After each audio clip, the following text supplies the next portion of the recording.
Good evening. Welcome to Monday's night teaching. And I'm with in this new term. I'm starting a new series, the 7 factors of awakening. And for the next few weeks, we will be exploring one of the factor of awakening, which is mindfulness.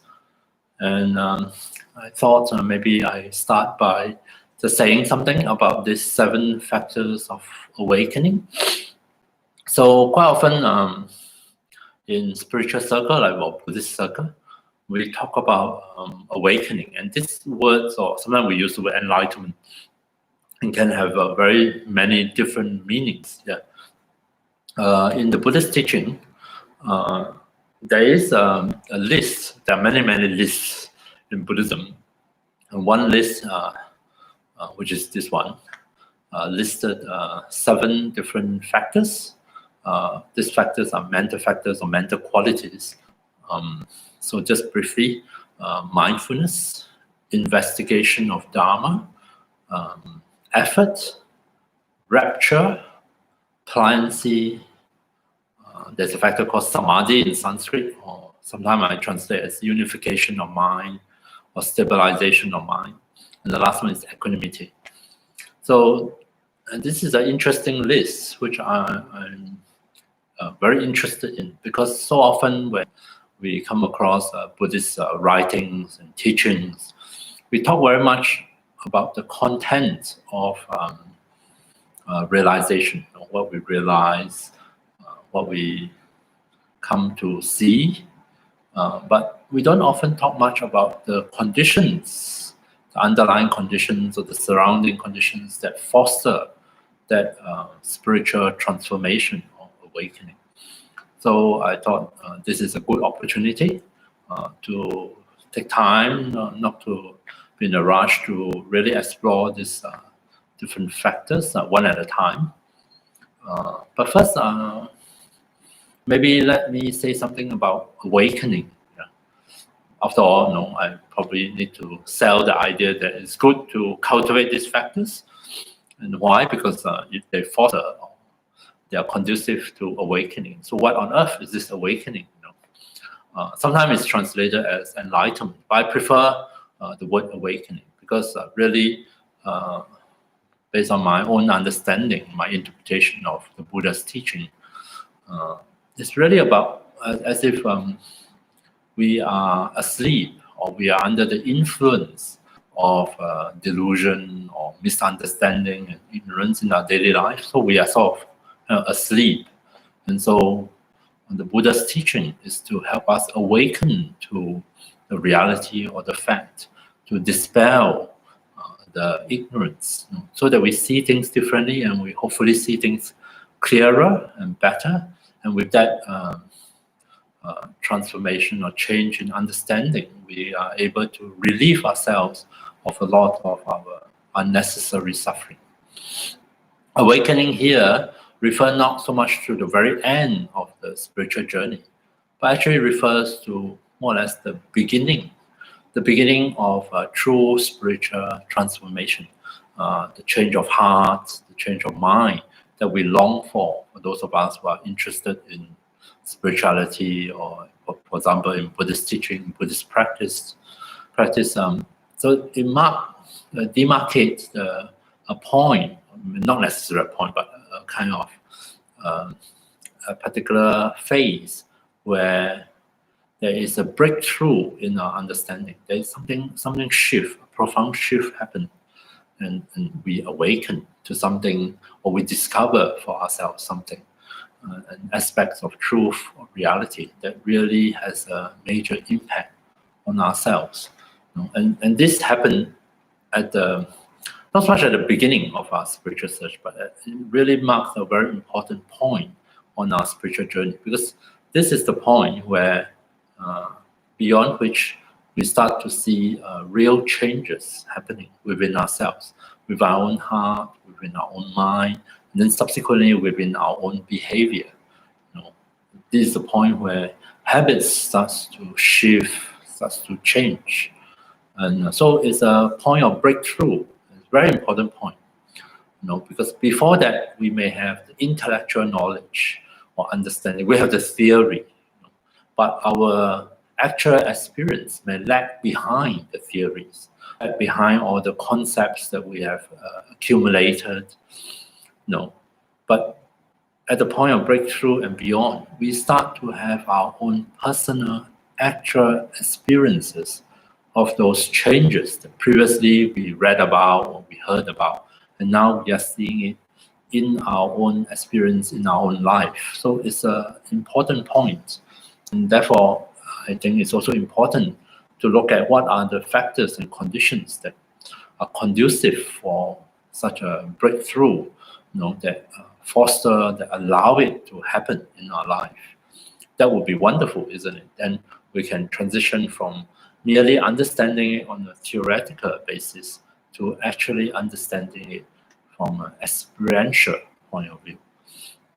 And this breakthrough or awakening experience, most of the time in the Buddhist circle, probably people heard of a fantastic story of Zen masters attaining, having their so-called awakening experience, their satori, so to speak, or sometimes called kensho in Japanese, literally seeing into the true nature of things, of reality. I like to think of it as, I like to tend to bring it down a bit, to more humane level, not so holy, not so special, spiritual. Awakening is really about a profound shift in perspective, a profound shift in our frame of reference, how we see things, how we relate to things, how we interpret the happenings in our life. So previously, we are very much caught up in an old frame, old way of seeing things.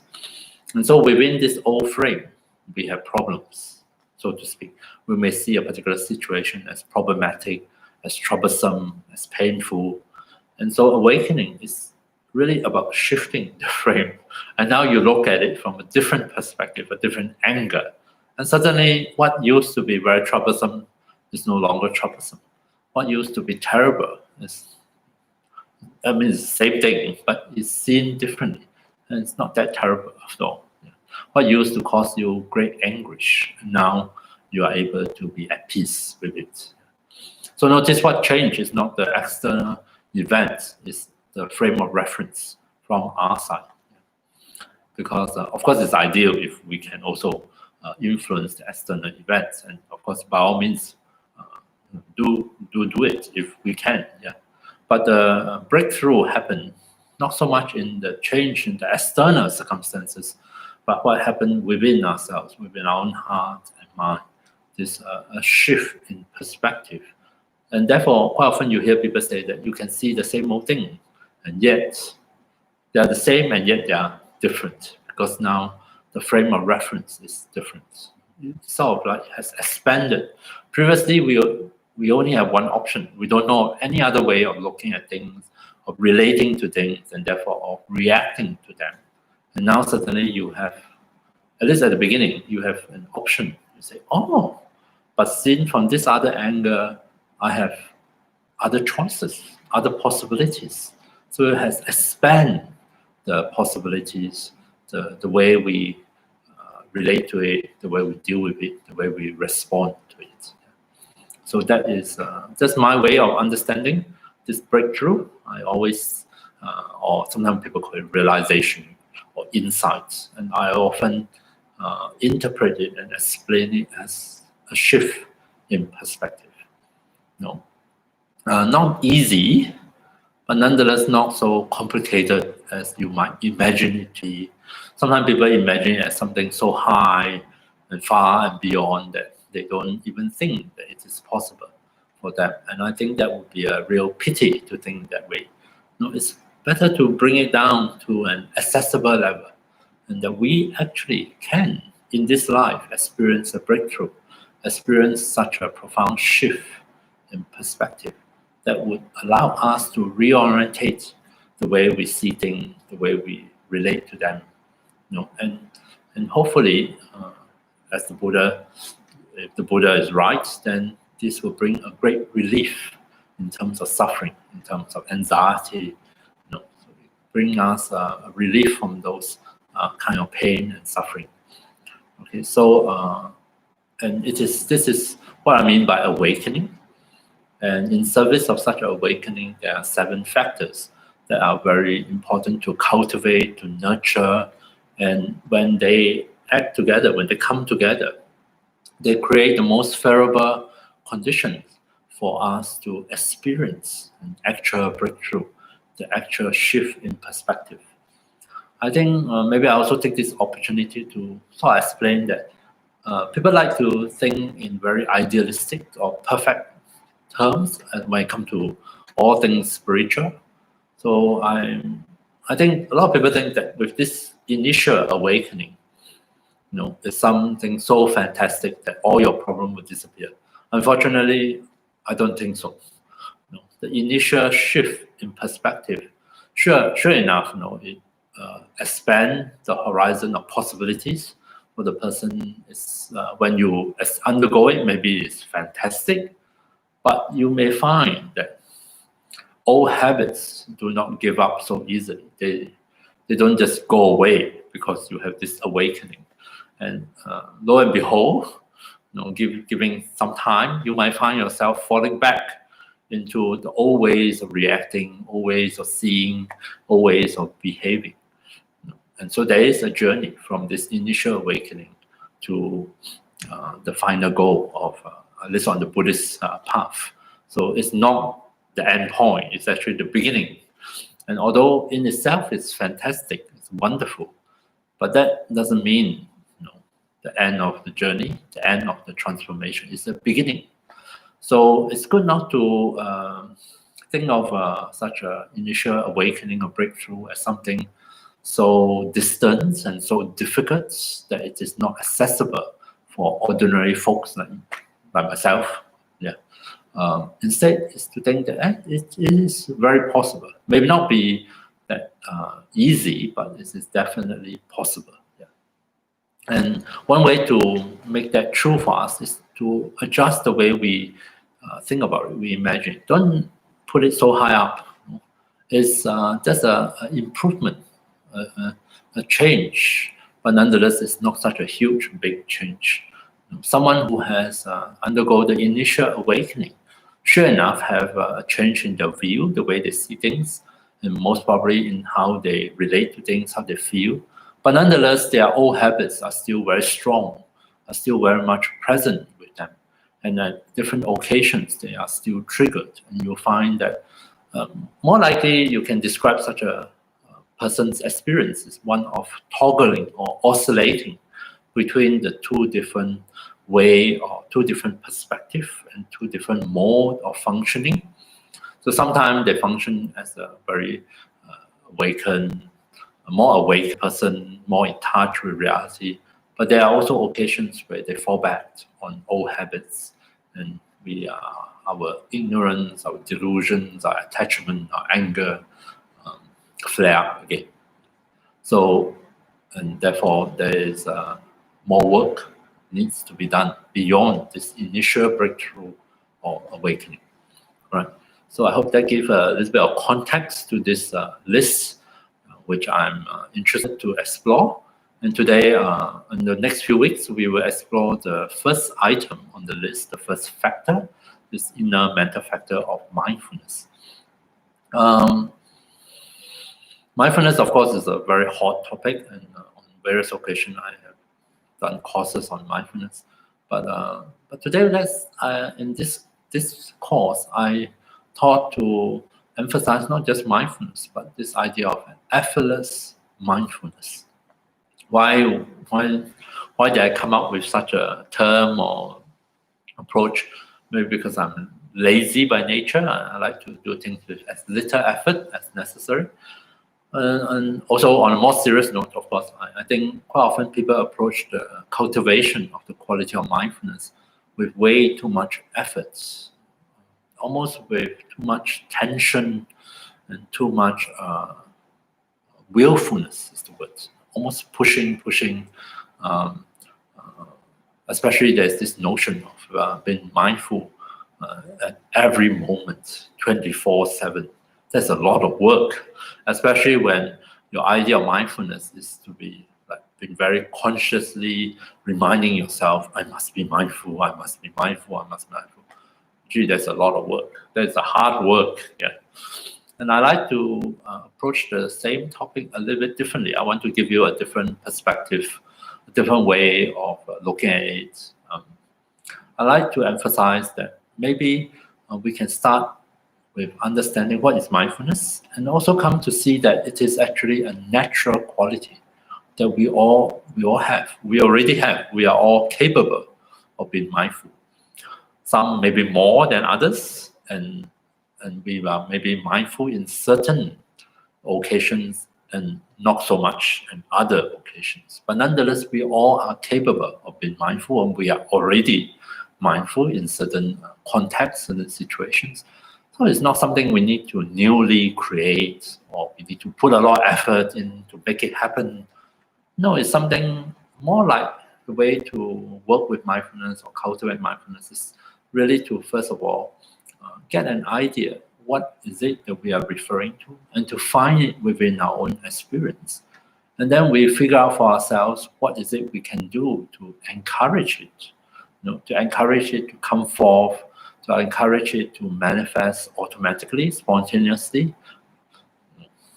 In other words, we don't have to consciously make it happen. It will just happen subconsciously or unconsciously. And it will be wonderful for us to be mindful when it is most needed. When it's most needed, it will just switch on by itself, and then voila, we are already mindful, and then we get to enjoy the benefits of being mindful in those occasions, and to benefit from that. Yeah. That would be really wonderful, isn't it? And all happen by itself, automatically, effortlessly. So you don't have to feel that I must work harder to be mindful, or you don't have to beat yourself. You say, oh, I'm so bad, I should be mindful. You don't have to enter into this kind of conversation with yourself. So I'm interested in, and I wonder whether is it possible for us to explore and to see whether we can foster the growth of our natural mindfulness, and in such a way that we don't feel overburdened by it, we don't feel that it's such a hard work, and we feel that we are incapable of doing it. Instead, is it possible for us to approach in an easy, natural way, and that really foster the growth of this quality of mindfulness in our own experience? Okay, so that is my objective. So what is mindfulness? Although it's a very hot topic, I have to say that there are actually quite a few different ways of defining mindfulness. And I actually like any words. It can mean quite different things to different people. So first, let's explore a very modern definition of mindfulness. This is coined by a working definition coined by John Kabat-Zinn, who is the founder of the Mindfulness-Based Stress Reduction Program, MBSR, which is a very famous program in mindfulness training, probably one of the first in a clinical setting in our modern world. Yeah. And according to his definition, mindfulness is a very particular way of paying attention. And I quite like this first part of the definition, because it sort of simplified the whole idea of mindfulness. It's not something mysterious or terribly holy or spiritual. It's just a way of paying attention, being attentive, a way of utilizing the energy of our attention. Now, what are some of the characteristics of this particular way of paying attention, mindful attention? So he listed 3 characteristics which we can look at, that we can explore first in the meditation. So he says that it is to attend or pay attention intentionally or purposefully. So there is a kind of intention behind how we pay attention in relation to mindfulness. Second, it has to do with in the present moment, that means here and now, attending to what is happening here and now, as opposed to daydreaming, which is one of my favorite pastime. Daydreaming, I'm paying attention, but I'm not actually to anything here. In fact, I'm totally oblivious to what's happening here and now. my mind is gone off somewhere into the world of fantasy. So I'm still paying attention, but I'm not paying attention to what is happening here and now. In fact, daydreaming is a wonderful way to escape from present moment reality. Right? So that is not what it is. Mindfulness is, in this definition, is to pay attention in an intentional, purposeful way to what is happening here and now in this moment. The last one is to do so with an attitude of being non-judgmental. Non-judgmental should be understood as an attitude, as opposed to some people misunderstood that as means you are not allowed to judge or not allowed to evaluate what is happening, not allowed to tell what is helpful from what is unhelpful, what is right from wrong. That's not what it means. It doesn't mean that you are incapable of evaluating what is happening. When you pay attention to it, you are incapable of telling right from wrong. You're incapable of telling what is beneficial from what is harmful. Right? That doesn't mean, it means not to adopt, to do so with a judgmental attitude. And the word judgmental used in this situation means more like jumping to conclusion, prejudging others or prejudging the experience, without giving it a lot more close attention. Instead, to jump to conclusion and to just based on preconceived ideas, and immediately labeling that as right or wrong, good or bad. Not even taking the time to pay attention, to find out more, to look into the details. So that is what I mean by a judgmental attitude. So to avoid a judgmental attitude, to approach what we notice in this present moment in a non-judgmental way. Almost like you're willing to listen a little bit, willing to allow it to have a say, to inform us of what is happening, before we evaluate and come to our own conclusion about it. So this is just a modern definition of mindfulness. A particular way, a very specific way of paying attention has three characteristics. It is often intentional or purposeful. It is of the present moment, and it is together with a non-judgmental attitude. So I thought maybe we can start with a first meditation, just to explore a little bit of some of these characteristics, see whether we can find them in this first meditation. This meditation is a mindfulness meditation where I invite you to differentiate and to place the emphasis on what I call sensing. Sensing means attention to what is coming to us via our physical senses. So for example, of course, if you have your eyes open, you are aware of visual objects, seeing. But quite often I have my eyes closed, then the most obvious one is sound. Sound coming through into my meditation. I'm aware of sound. So I'm sensing, I'm hearing, I'm aware of sound. That's one thing. Another major area in meditation is, of course, the body.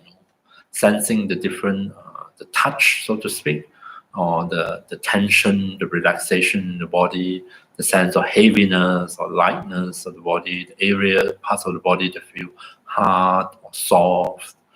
So these are coming through, sensing through the body, right? So sensing through the ears, through hearing, through the body. These are the two major areas of sensing. Of course, it's possible to also through the nose and through the tongue to taste, but in meditation, these two are even less likely to happen unless you've been burning incense or whatever. Yeah.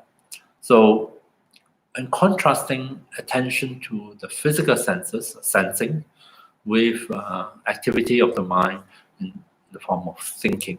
Right? So this is a very simple mindfulness exercise, is to be able to differentiate in our own experience when is our attention preoccupied with sensing, and when is our attention preoccupied with thinking.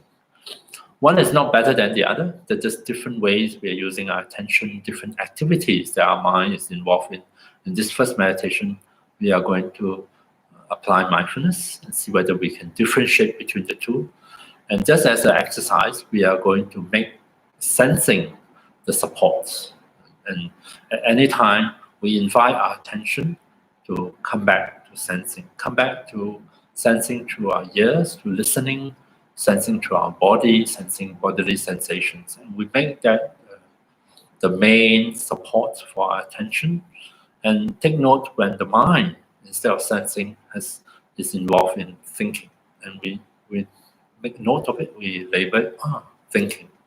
And then we invite our attention to come back to sensing. And as we do that, see whether we can explore some of the characteristics of mindfulness according to the modern definition.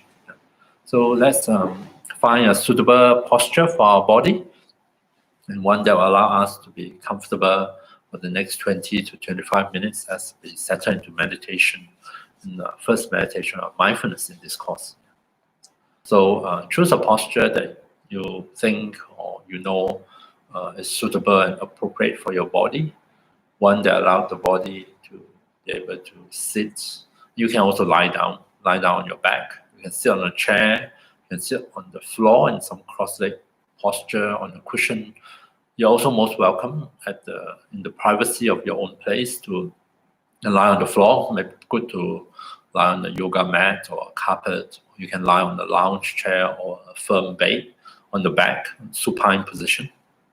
So either one of those postures are quite suitable. And just make sure that the posture you adopt allow the spine, the back, to be at ease, that it does not introduce additional pain or tension or discomfort into your back, into your spine. So take a few moments, settle into that posture, and I'm just going to ring the bell to signal the start of our first meditation.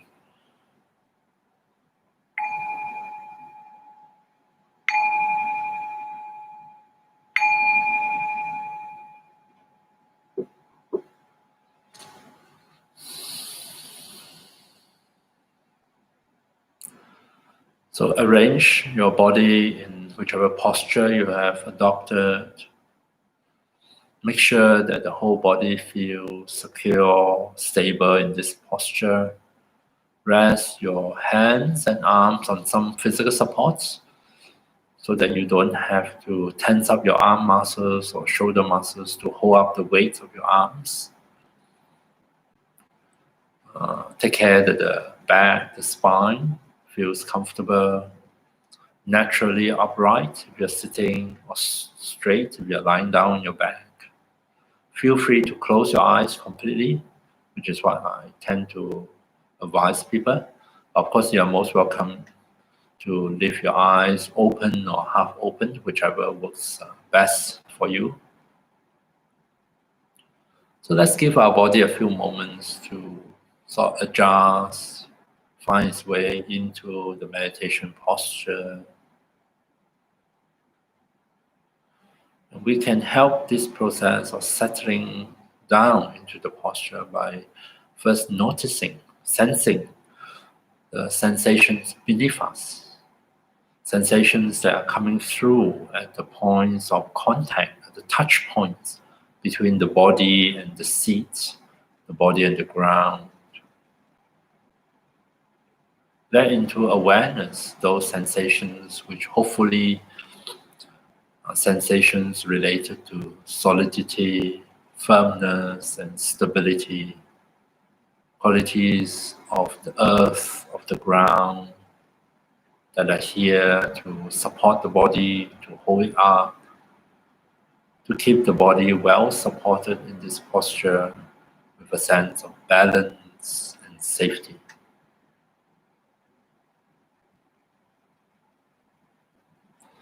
And if we are able to find those qualities in our posture, this really helps to facilitate a process whereby we may find our body can start to loosen up a bit.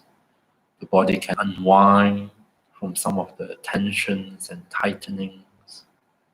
And given time, it can let go of those unnecessary contractions and tensions in the different parts of the body.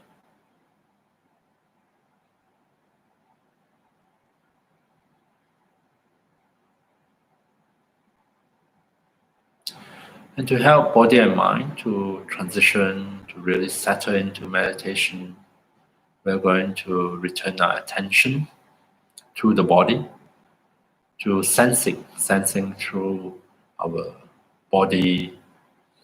Notice the various different bodily sensations at the different parts of the body. By doing so, we reconnect mind with body, and we greatly facilitate that process of unwinding, of releasing, of relaxing.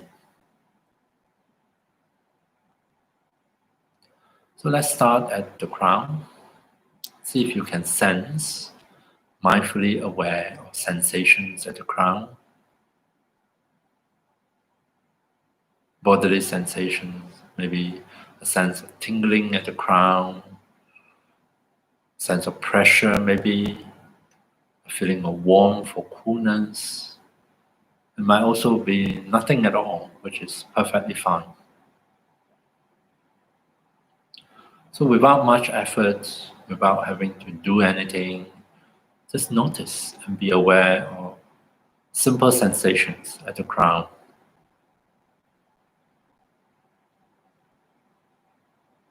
And then we allow our attention to move downwards, almost as if attention is like water flowing downwards, getting in touch, becoming aware, sensing other kind of sensations.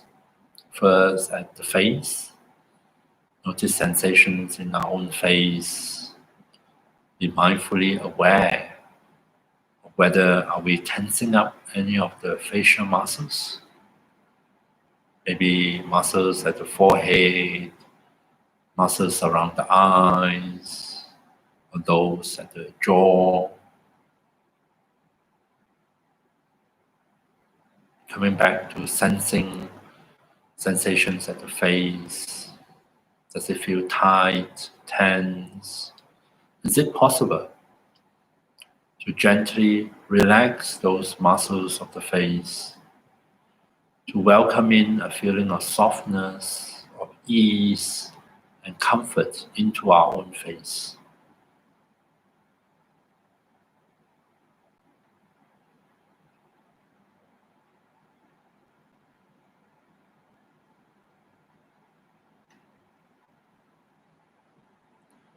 Coming back to sensing, you may notice throughout the meditation, our attention doesn't stay here and now with the body, but often attention is drawn to thinking in the form of an inner commentary, inner dialogue, thinking in the form of remembering the past, planning the future, or following some daydream or fantasy.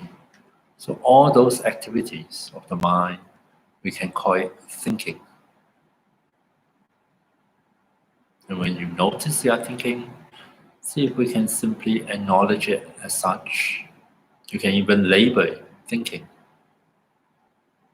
And then see if you can invite your attention to come back here and now to sensing.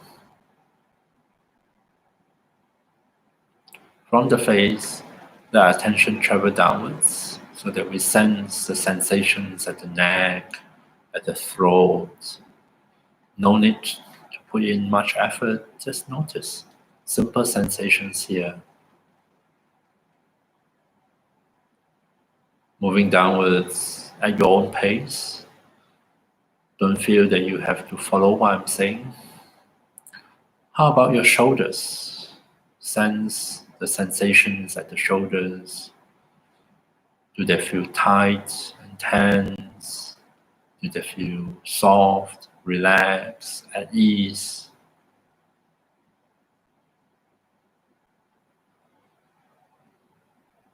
Sensing here and now the sensations at the neck, throat, the shoulders. See if we can simply acknowledge what we find here, including finding unpleasant, uncomfortable sensations of tightness or tension.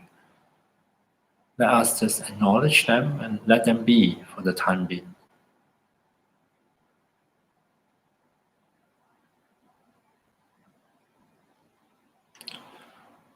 We let our attention travel down, intentionally, purposefully down both arms, starting from the shoulder joints, and see if we notice what sort of sensations we can find at the upper arms.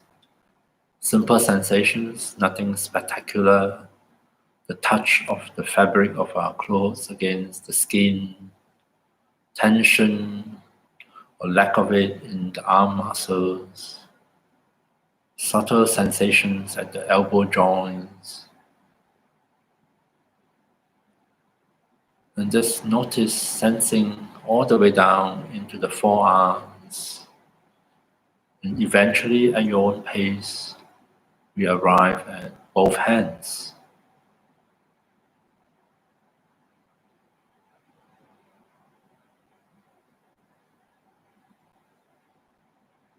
Sensing, noticing sensations in both arms, all the way from the shoulders down to the hands, the fingers, right up to the fingertips.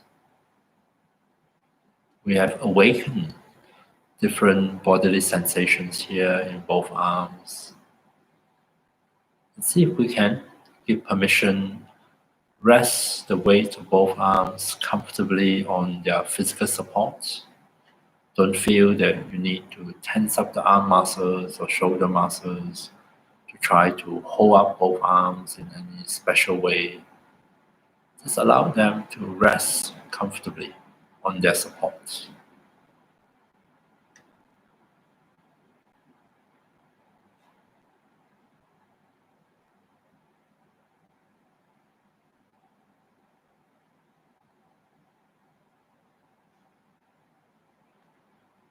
Coming back to sensing, at any point of time, it's very likely that attention is drawn elsewhere, thinking, commenting, judging. All these are quite normal, and no need to feel frustrated or upset.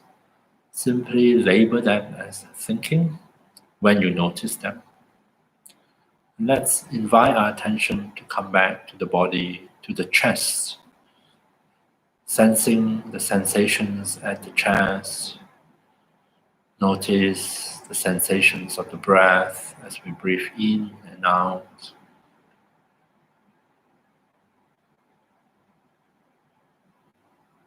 Some of us may even be able to sense the beating of our own heart.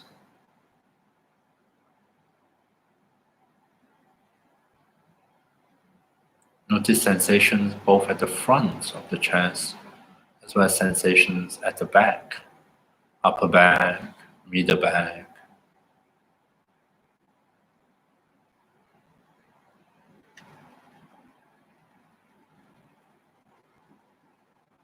And allow attention to flow downwards into the abdomen, becoming aware of sensations here,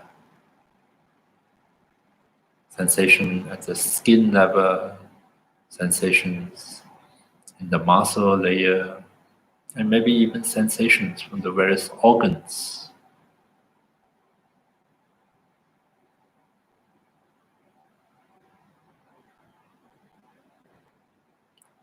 Notice sensations also at the lower back,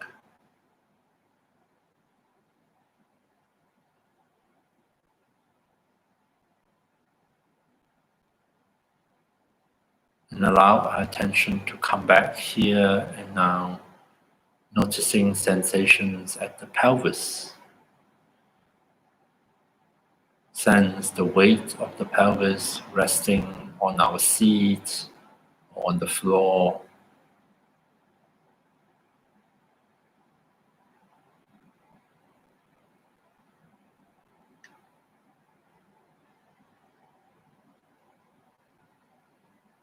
And then we intentionally attend to the sensations in both legs, starting from the hips.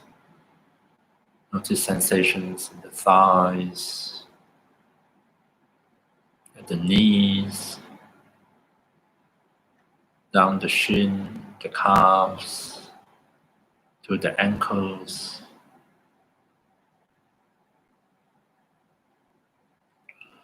All very simple sensations, nothing fantastic.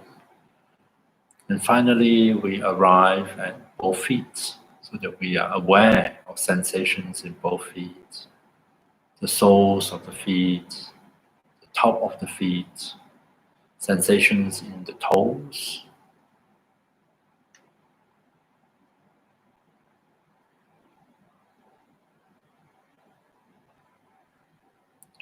See if we can, now that we are aware of both legs, give permission and allow both legs to rest their weight comfortably on the floor, on whatever physical support they are resting on.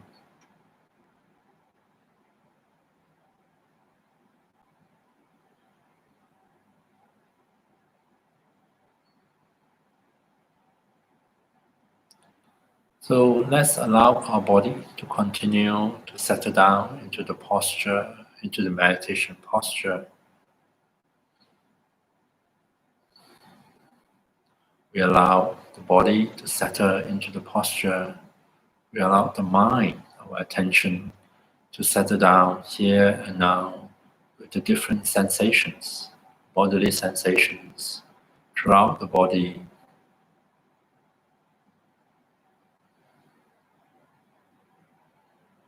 Allow ourselves to be aware of areas of tensions, areas of relaxation, area of hardness or softness,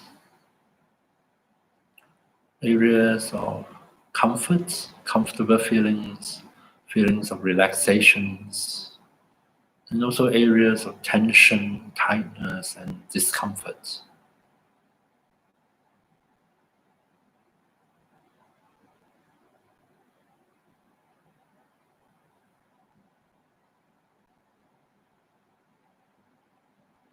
Rest our attention here and now with our body, sensing the different bodily sensations. Let's see if we can notice sensations without jumping to judgment, judging them as good or bad, judging your meditation as good or bad. Simply be aware of what is happening here and now.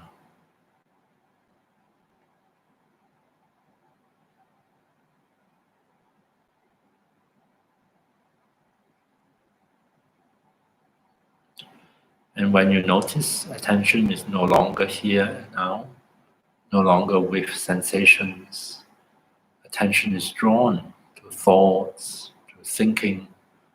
Is it possible for you to simply label it as such? Notice it as thinking, label it as thinking, and then invite your attention to come back. Come back here and now to sensing. So let's meditate on this for a few more minutes in silence and allow ourselves to cultivate the quality of mindfulness.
Okay, so that is our first meditation in this course on mindfulness. Before I continue, since this is a live session, you're most welcome to post your question on the live chat or your comments. Although I'm perfectly capable of maintaining a monologue, but it's most welcome to some interactions if you do have questions or comments or feedback. I hope maybe in that meditation we did together just now, you might have noticed some of the qualities of mindful attention that we are giving to our experience. So, first of all, maybe you notice that this idea of in the present moment here and now is very relevant because we find ourselves, especially if we find there have been a lot of distraction. Constantly, we quite often have to come back to our own body, come back to this moment, here and now, to check in on, to notice the sensations of the body in this moment, in the present moment. And this is best contrast with thought, with thinking. Thinking, especially, you might find yourself remembering something that happened earlier on or in the past. So that is not about this moment, or we could be planning the future, what to do next, or I tend to plan what I'm going to say next in my meditation. So then the thought is not about this moment, thought is about something that is going to happen next. And when I notice that, if I return my attention to my own body, immediately my attention is back to here and now. So there's one characteristic of mindfulness in this definition. Present moment awareness. And you may find that as I invite you to notice the different parts of the body, we are with intention channeling our attention and also with a purpose to notice, to sense what is happening. So there is the purposefulness or intention behind this way of paying attention. And the third characteristic of non-judgmental, or maybe you notice the opposite, how quite often, we can be quite judgmental. We label, we notice the sensations or feelings, especially if it's very painful or unpleasant. We tend to dismiss it. We tend to think of it as bad, or of course the opposite, we think of it as good. Or sometimes people, if they find that their mind is very distracted, they keep going away to thoughts, they will label their meditation as bad. Oh, I have a bad session. This is a bad meditation. And conversely, of course, if the mind is very quiet and peaceful, they say, oh, it's good. I have a good session. And we tend to jump to conclusion. We tend to be very quick in passing judgments on our experiences in this way, right and wrong, good and bad. And you find that sometimes if we are able to not go down that road, not give in to such a judgmental attitude, but simply be a bit more patient, or maybe with interest, just willing to attend and notice and see what is happening, what is going on, we actually gain more understanding. We get to see more, we get to notice more, we get to learn more about ourselves. For example, instead of labeling our thinking as bad and I shouldn't be thinking during meditation, if we pay attention, you will learn something about our own mind. Where does my attention tend to go to in meditation? What sort of thoughts do I tend to dwell on? Are you someone that tend to revisit the past? Are you someone that tend to plan for the future? Are you someone like me who easily go off into a daydream in some fantasy? The different habits of mind become very clear in mindfulness practice. Okay, so that is, I think, a simple introduction to mindfulness, and hopefully I hope you don't find it difficult. And I want to emphasize that the ability to be mindful is a natural ability. And although we try to cultivate it, we try to reinforce it in meditation, but a lot of us are already able to be mindful in our daily life. Maybe not all the time, but definitely at certain occasions. Okay. So how can we foster a more effortless approach to mindfulness?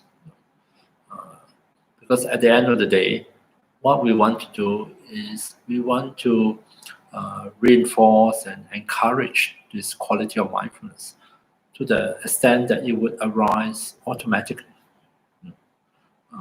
Almost as if I don't need to constantly remind myself, be mindful, be mindful. Why don't come back to this moment, come back to this moment. I would really much rather have my mindfulness been activated in my daily life, daily encounter. Maybe at one moment I might be really focused on thinking about something. I need to think through something. So I'm not in this moment. Yet the next moment, the mind come back and notice what is going on, what is happening in myself, in my mind, in my body, in the various different feelings that might be involved. It just do it on its own. That would be wonderful, isn't it? And I like to emphasize that that is very possible. In fact, that is probably how we ought to think. That's the direction we're heading. Meditation is actually a very artificial thing. We deliberately set aside a period of time. We put ourselves in some funny posture. We sit still or lie still. We keep still. We channel our attention in a very deliberate way, to do this or do that. Come back here, don't go there. Yeah. So meditation is actually artificial, but it is through the conditions of meditation that we become acquainted with mindfulness, and that we are able to reinforce the quality and the habits of mindfulness. So much so that after the meditation, and that is where it's important in our daily encounter, in our daily activities, we hope and we wish that mindfulness would arise spontaneously on certain occasions and allow us to become acquainted, to become aware of what is happening. To be aware that, oh, I think I'm getting angry. I'm aware of my bodily reactions. I'm aware of the kind of thoughts that's flowing through my mind. I'm aware of the intention in my mind to say something hurtful.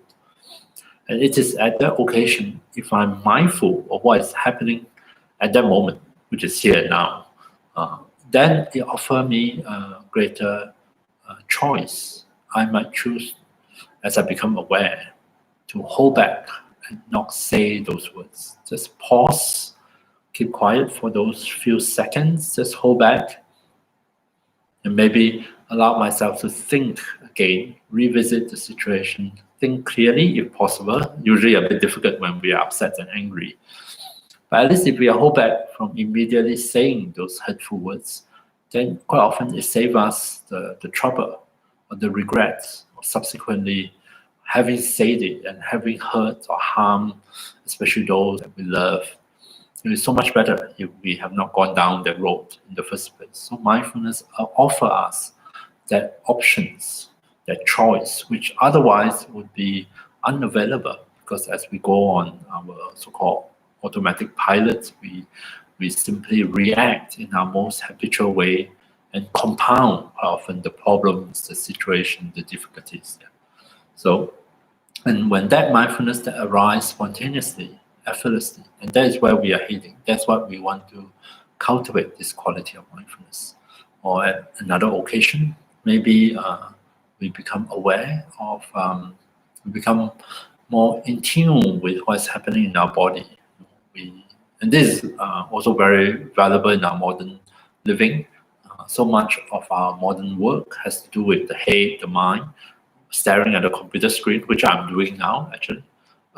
We can become quite disconnected with the body. We are unaware of the state of the body, hunger, thirst, tiredness, exhaustion, and so we can just keep pushing ourselves on and on until, of course, the body sort of fall apart. Yeah. So to be more in tune with the body, allow us to make again, better choices. We might choose to, to stop, to have a break, or to allow ourselves to rest, to recuperate. So it give us help us make different choices, to be aware not only of the body, but also maybe of our own feelings. There are times when we may actually feel hurt, but we are unaware of, and there are times when we feel sad. So feelings are also quite difficult sometimes, especially when we are busy. When we are aware of feelings, then maybe we can address not only the feelings, but the source of that, the cause of that feelings. And also to be aware of the mind. What sort of thoughts are we entertaining? What sort of fantasy do I find myself keep going back to? What am I doing with my attention, with my mental energy? Am I dwelling too much on negative thinking? Am I dwelling too much on future scenarios? Am I losing touch with my current, present reality? So these are different ways in which mindfulness can be very helpful, even in our daily life. Yeah. Okay, so far still no questions, but let me explore a little bit how I see ways we can foster a more effortless approach to mindfulness. One way I thought we can try this evening is to think a bit differently. Quite often, like what I did just now, based on the way I sort of guide you, we have an idea that attention is something. It's almost like a flash, a torchlight, like a spotlight that we point to different parts of the body, and wherever the light of our awareness land on, we notice. We notice sensation at the left shoulder, sensation at the right shoulder. So there is this idea of directing our attention in different ways. So to direct, of course, require efforts, we require attention. To direct attention require effort to direct attention. And so, and this is a very common way of starting mindfulness practice. And that's how I start. When I, many years ago, learned about mindfulness, I usually start at that time with mindfulness of the breath. And but there is another way to approach this, which might make it a bit easier, might feel a bit more less effort. Yeah, is to transform the metaphor. Instead of thinking of attention as a spotlight, think of attention as a field of awareness, like almost like a radar field. That the radar field is simply here. It doesn't move. It doesn't go anywhere. And there's different objects that come into it. Different objects come into it and are detected. In the case of radar, it appear on the radar display. Then there's all these different things start to appear. Like for example, in air traffic control, when the plane comes into the range of the radar, it was automatically, by the computer displayed on the screen. It's noticed, it's detected. So maybe we can also think of attention, awareness. It's a little bit like this. Instead of a single spotlight, as a field of conscious awareness, that we simply just rest the awareness, the attention here in this moment, and open up, be present, receptive. And then we don't have to do anything. It's just to notice the different things that come into the range of our awareness, come into the range of our consciousness. And this is much less work because it is undirected. Right? I'm not trying to focus on this, focus on that, come back to this, come back to that. I'm simply just park myself, my attention here and now, open up, open, receptive, and just see what happens, what comes and goes. Could be sound, could be different bodily sensations, could be thoughts. Thoughts can also arise and be noticed within this field of awareness. And I personally find if I switch the metaphor in this way, my meditation, the quality of meditation also shift. The quality of attention also shift. Whereas when I do it in a very directed way, it seems to take some more effort. whereas I just settle back and chill and open up and be receptive. I feel that, well, there's less work involved. It's more come closer to a more effortless way of being attentive, being aware, being mindful in this moment. Right? So I thought we should give it a try. The best way to help us shift the metaphor, shift the frame of reference into this kind of more open, spacious, mindful awareness is to maybe instead of starting with sensing the body, sensing sound is a good place to start.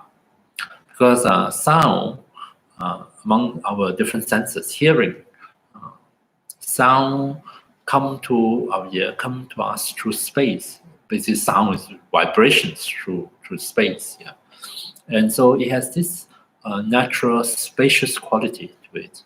And of course, we don't really have the ability to, we don't have the special kind of ear where we can direct, where capture sound in a particular direction in a very specific way.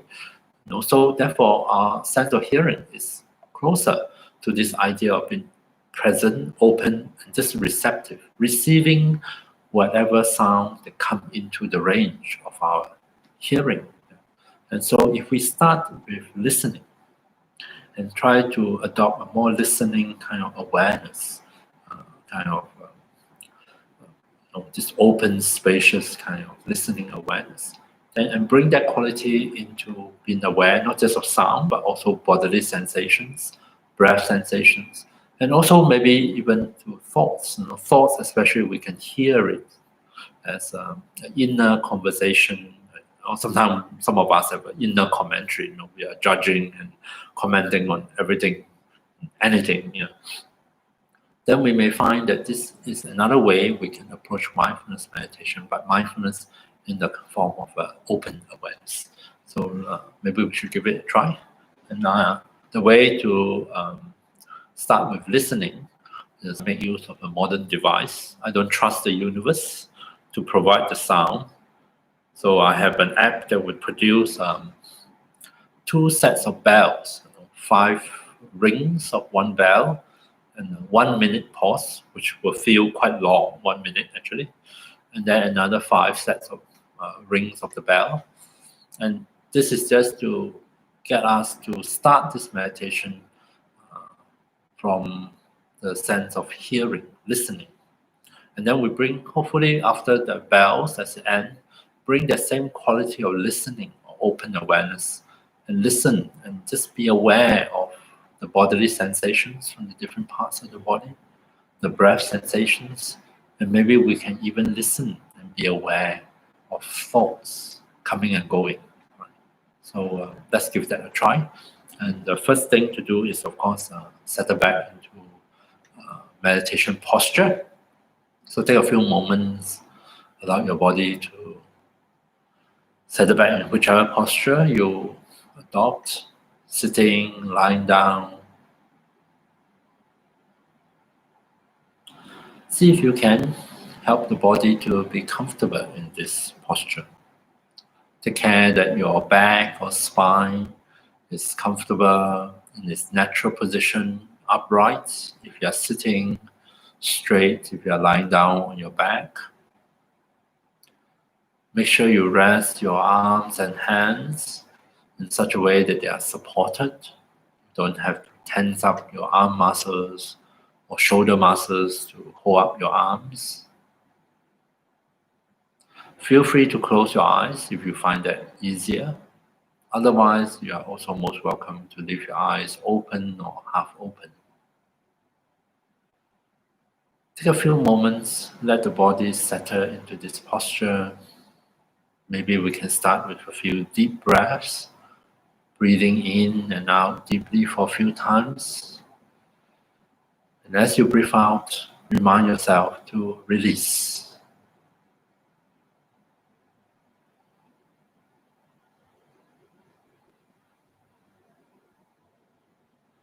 Allow the breath to settle back to its natural rhythm. And in this state of meditation, see if you can Allow your attention, your awareness to be present here and now. Allow your mind to quiet down so that you can listen.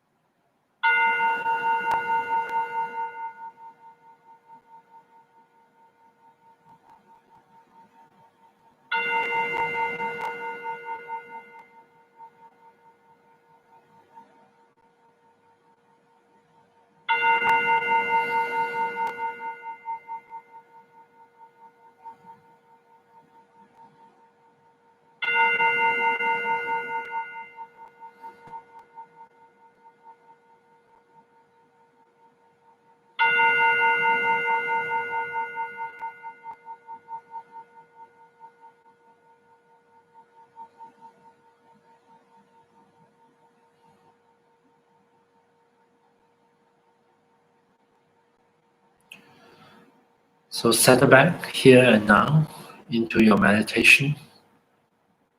See if you can regard your mindful attention to be like a space, the space of awareness, space of consciousness, within which you are aware of sounds, sounds reverberating, appearing in your consciousness, in your awareness, and are therefore known and noticed. Rest in this space of mindful awareness here and now. Be open, receptive to other sounds in your surrounding.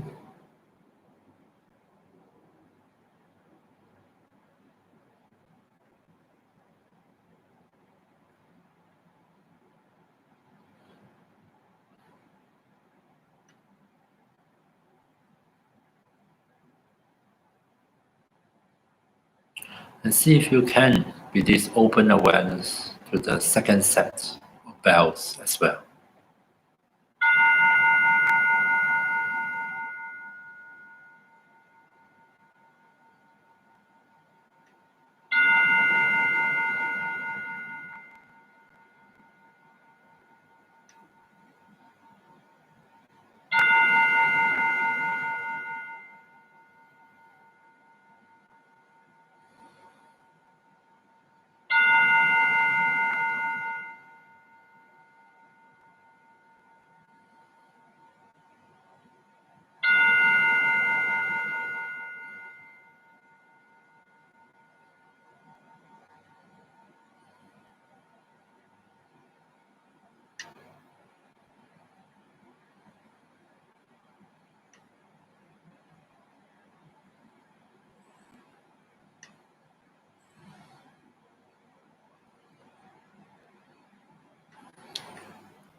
We rest our attention effortlessly in this moment, be here and now, as open, spacious, mindful awareness, within which we will notice naturally sounds in the surrounding. We notice bodily sensations in no particular order or sequence from the different parts of our body. Maybe we notice areas of tension or tightness or discomfort. And we may also, at other times, notice areas of softness, of ease, of relaxation. We can be aware of heaviness or lightness of body. We can be aware of contractions, tightness, tension,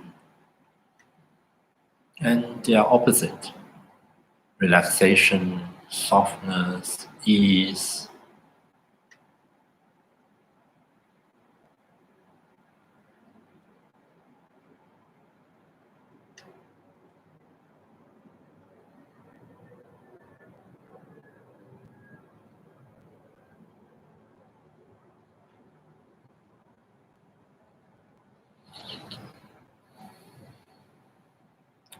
We rest with mindful attention and awareness in the present moment, here and now, open, receptive to sounds, bodily sensations, maybe even breath sensations as we breathe in and out.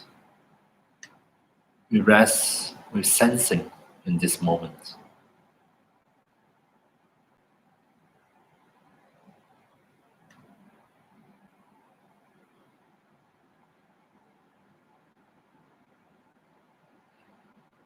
And sooner or later, we will notice that there are times when attention is no longer here and now. Thoughts has arisen,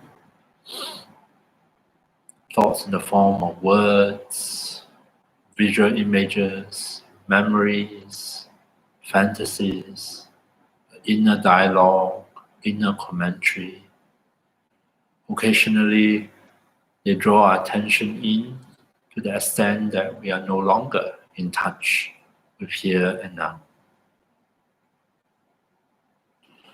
We can also be aware of such thoughts. We can notice them when they arise. And we can always invite our attention to step back, to come back here and now, come back to be a listening, open awareness.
Again and again, without frustration, especially if lots of thoughts are happening, we find our mind repeatedly drawn into the past or the future. See if you can regard this as totally normal. And once we notice it, we become aware of it, we simply allow our attention, our mindfulness to come back here and now, open up, be present in this moment, just listen, noticing sounds, noticing bodily sensations, and allow our attention to rest here and now in this moment.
Each time I say something, each time a sound come to you in your awareness, bodily sensations arise. Think of this as an invitation, inviting your mindful awareness to come back and be present here and now. Be open, receptive, and aware of what is happening in this very moment.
Coming back to this moment, resting your awareness, your mindfulness in the present moment as an open field of conscious awareness, simply allowing the different things to come into awareness: sounds, bodily sensations, breath, thoughts, whereby you are aware, you notice,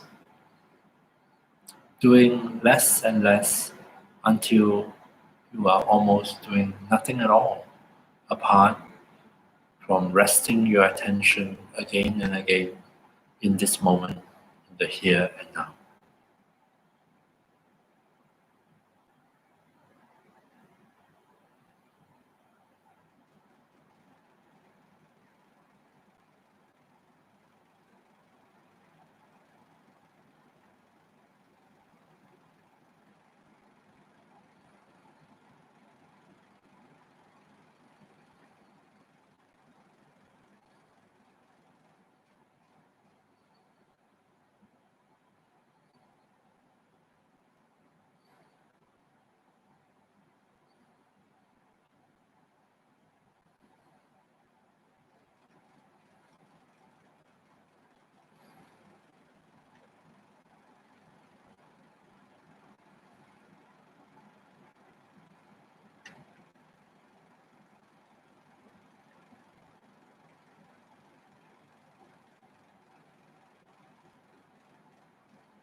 hope you didn't use too much effort in this so-called effortless meditation on mindfulness.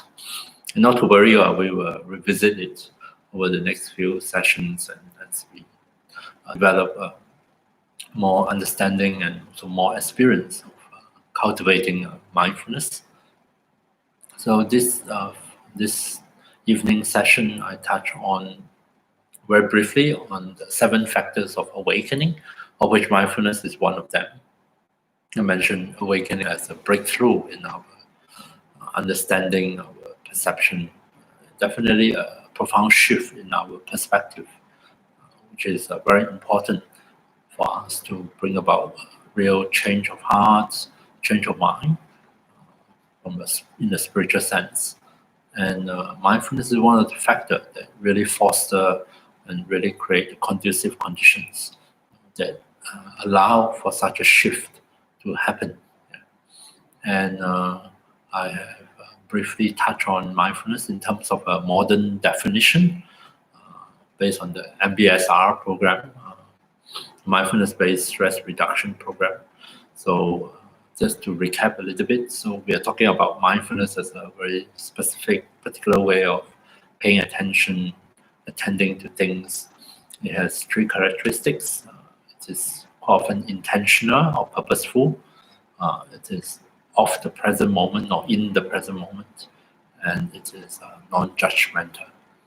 So we did 2 different ways of meditating, cultivating the quality of mindfulness. One is more directed, we literally direct our attention. And the second one, you can call it undirected. It's almost like we just leave our attention open and present. And we don't dictate what comes into it. But and this one thing I find quite enjoyable as you get used to it. It really doesn't take much effort. Of course, you have no control of what you notice from one moment to another. And that is in itself something can be quite entertaining.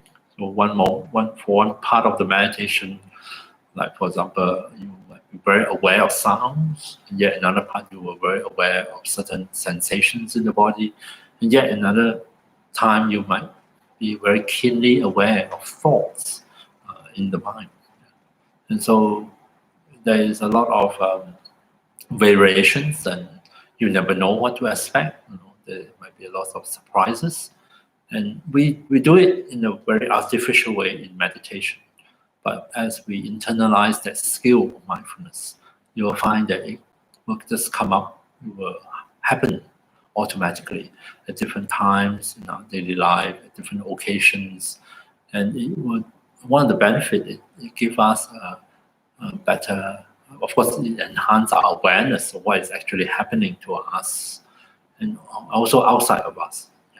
It gives us that attentiveness, the attentiveness that allows us to notice things that quite often we are unaware of, things that are important to us, things that will help us have a better understanding of the situation, of ourselves and others, and also hopefully help us make better choices.